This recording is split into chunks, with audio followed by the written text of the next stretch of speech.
Now let's take a look at managing our users. And this is considerably more simple than managing logins. But if you remember, logins get our users onto the SQL Server. So here's the security folder for the SQL Server, and here's the login, Frank. But inside our individual databases, now if we look in our databases folder on our server, and we notice that I've got a sales database here that I created, if I look inside the databases hierarchy here, you'll notice there's a security folder in there. And if I expand that, you will see my users, and there's Frank there.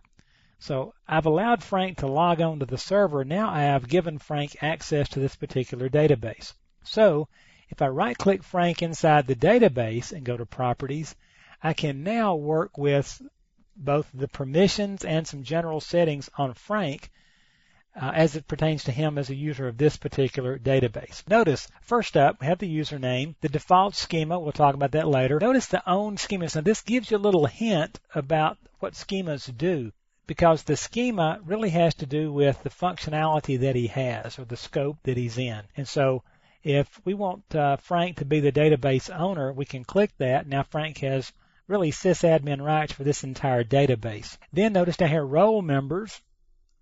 And this is role memberships, what we want Frank to be, what role he has, and that'll become a little clearer later when we talk about schemas. Now, securables, this is the same as before. This is where we would grant access. And I'll show you real quickly here. We're going to look at this again when we talk about managing permissions. But if I want to make sure that Frank has access to one of the tables, notice I can say, I clicked on the Add button here. I can say, I want to add certain objects to Frank and give him permissions on him. And I click that, and I say just tables.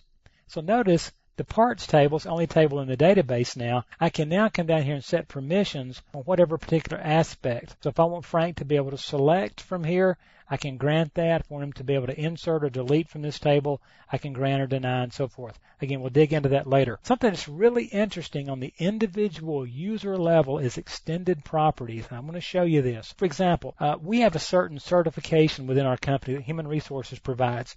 Could be getting along with people, working in a team, sensitivity training, all the stuff that we hear about nowadays. Well, let's say that we want to make sure that some of our people have been certified. So we create a new property called certified, and we can then determine whether or not Frank has been certified. We can simply say yes or no. Now, if we save this, now when we come back in and look at Frank a little later on, notice in our extended properties, we have that out here. This is a way to tack information onto our individual users and keep up with them. So really kind of a cool thing, and that's an extended property on our individual user. So not a whole lot going on here with individual users, but that's how we manage them. Go to the individual user, okay, inside the particular database.